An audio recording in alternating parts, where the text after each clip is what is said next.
श्री सद्गुरुदेव भगवान की जय।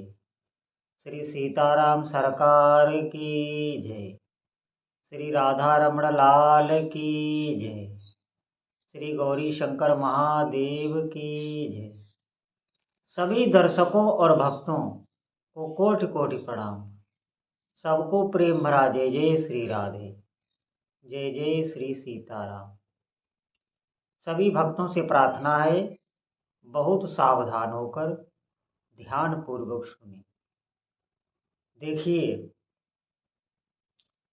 हम अपने जीवन में सब कुछ प्राप्त करने की कोशिश करते हैं।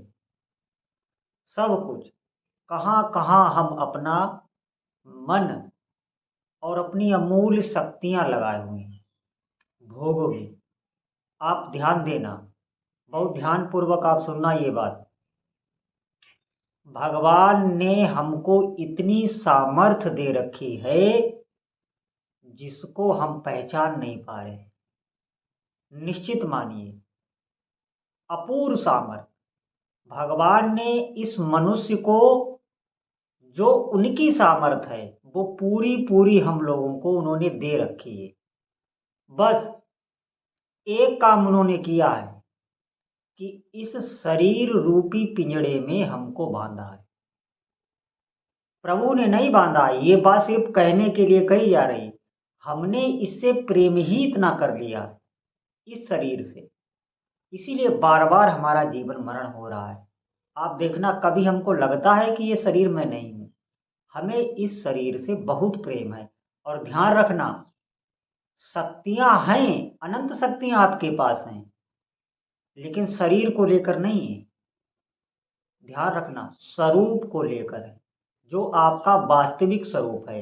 इस शरीर में तो आप रह रहे हो, ये शरीर तो आपको मिलता है छूटता है, मिलता है छूटता है। ध्यान रखना, हमें उसी स्वरूप में स्थित होना है। साधकों, आपको इसी शरीर में रहते रहते उस स्वरूप का अनुभव होगा। मैं जो आपको बताने की कोशिश कर रहा हूं, आप बहुत ध्यान पूर्वक सुनेंगे, तभी आपको समझ में आएगी। प्रभु से हमें कुछ नहीं मांगना। अगर सच पूछिए तो उनकी इतनी आराधना करनी, इतनी आराधना करनी है, इतना। आप समझे, ऐसी कौन सी वस्तु है जो प्रभु ने हमको नहीं दे दी? ये इंद्रियां दे दी, ये मन दे दिया। मन को आप क्या समझते हैं? मन में बहुत शक्ति होती है।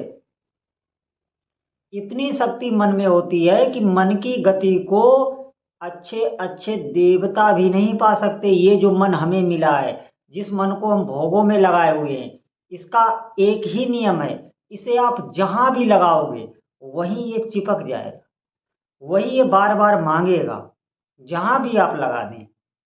अब इसको लगाने के लिए इसके ऊपर बुद्धि का नियंत्रण होता है। अब जब बुद्धि हमारी अपवित्र है, अशुद्ध है, तो हम इसे कहाँ लगाएंगे? आप देख लेना कहाँ कहाँ हमारा लगा हुआ है। सच बता रहे हैं, इसी मन को अगर आप भगवत मार्ग में लगा लें, ये खुद इतना शक्तिशाली है और इसे आनंद भी आने लगता है। ऐसा नहीं है कि भगवत मार्ग में सुख नहीं है, वो अलौकिक शुद्ध सात्विक सुख है, उसका हमें अनुभव नहीं है। इस दुनिया की बाजार में वो मिलता भी नहीं है। आप बड़े बड़े जितने भी यहाँ भौतिक जगत में, जिनको हम कहते हैं ये बहुत उन्नतशील हैं, कितनी भी उन्नत कर लें, कितना भी धन इकट्ठा कर लें, जिस सुख की मैं बात कर रहा हूँ, उसे एक विरक्त संत, जिसके पास ठीक से लंगोटी भी नहीं है, फटी हुई है, वो उस सुख का अनुभव कर रहा है। मैं आपको सच्ची बात बता रहा हूँ। और वो उनको नहीं मिलता है जो, जिनके पास सब सुख सुविधाएं हैं।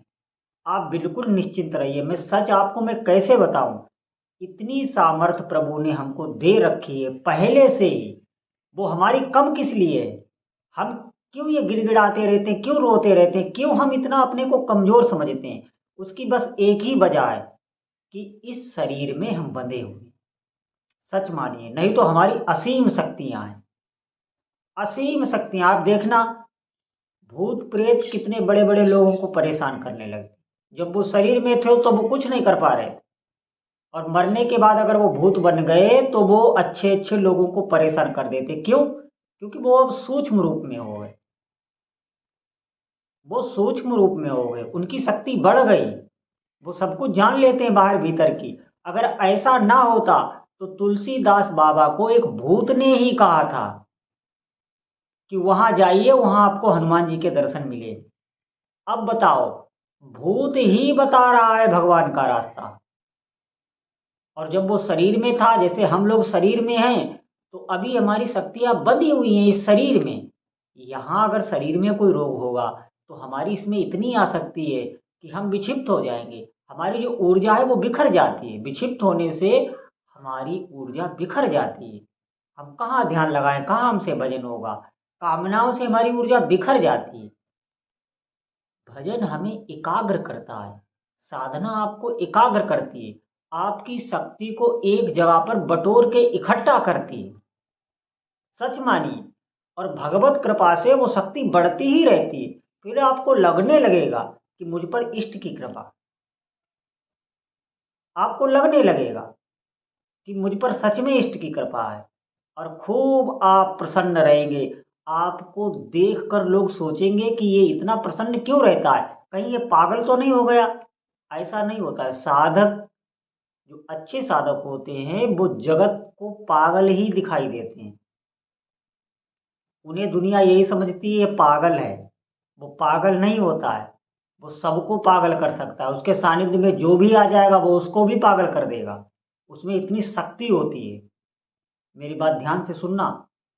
इस शरीर से संबंधित जो हम भौतिक वस्तुएं इकट्ठा करते हैं, जिनके लिए इस पूरे विश्व ब्रह्मांड में होड़ मची हुई है, जो हमारी सिर्फ इन स्थूल आंखों का दृश्य मात्र हैं और कुछ नहीं है, हम उसी को बड़ा समझते हैं और उसी को बहुत समझदार समझते हैं और उसी को बुद्धिमान समझते हैं।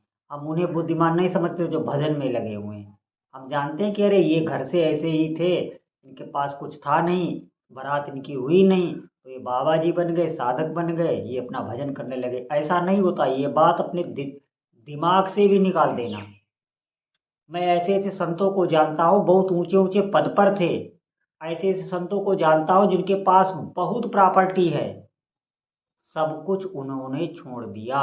उनकी पूर्व जन्म की साधना इतनी बलवती थी कि उसने भोगों में लगने ही नहीं दिया।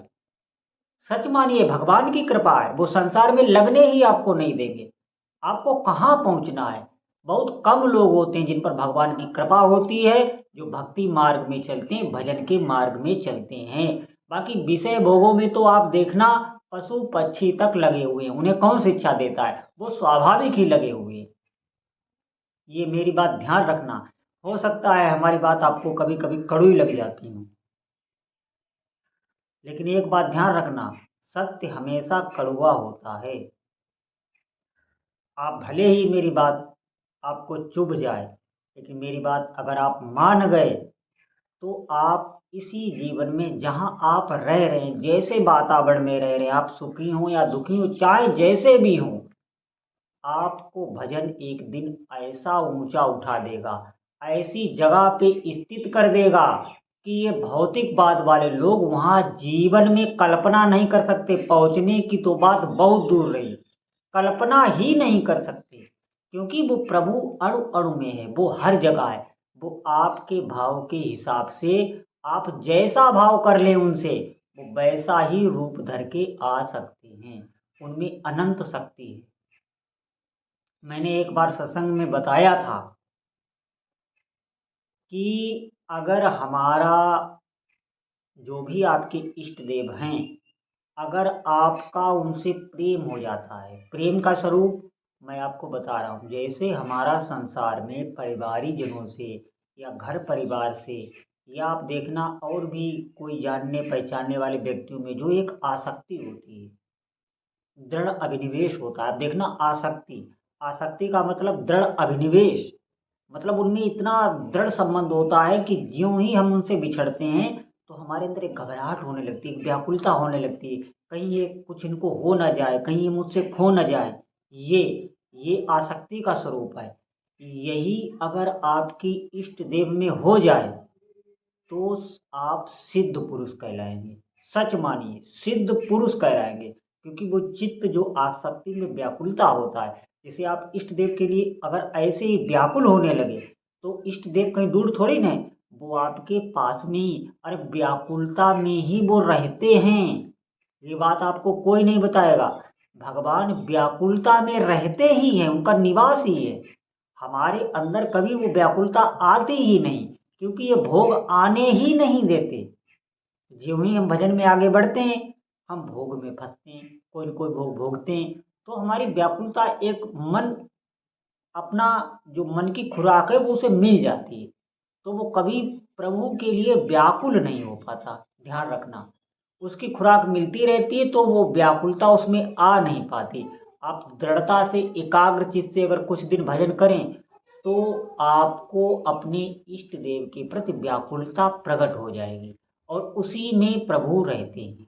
लेकिन अभी आप इन बातों को सुनो, गड़ो मन में, चिंतन करो आप उस लायक हैं कि नहीं है। अभी आप भजन ही करो, अगर हमारी बात मानो तो आप अधिक से अधिक नाम जप करो। नाम जप जितना आप करेंगे, जो मैं बातें बता रहा हूँ वो स्थितियां आपके अंदर स्वतः आने लगेंगी, स्वतः ही आती जाएंगी।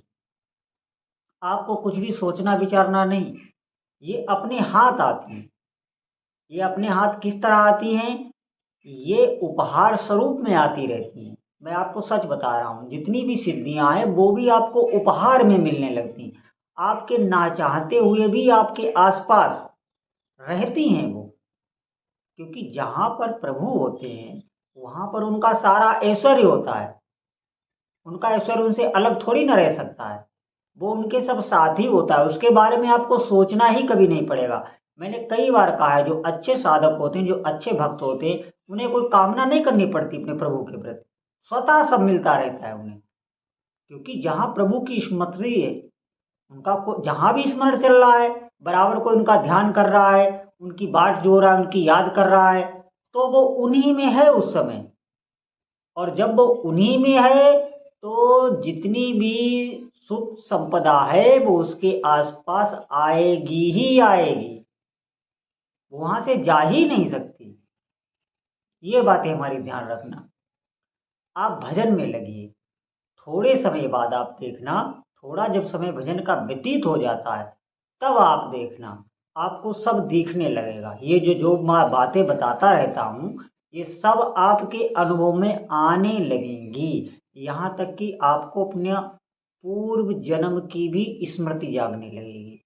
आप इस दुनिया के रहस्य समझने लगेंगे। मैं सच आपको बता रहा हूँ, और ये बातें आपको कहीं भी बाजार में मिलने वाली नहीं हैं। इस भौतिक जगत में ये सिर्फ भजन करने से ही आती हैं। तो सभी साधकों से निवेदन है कि आप अधिक से अधिक नाम जप का सहारा लें, भगवान के चरणों में प्रीति की कोशिश करें। हम कर नहीं सकते, हम कोशिश ही कर सकते हैं। उनकी कृपा से आप आगे बढ़ने लगेंगे। बोलो जय जय श्री सीताराम।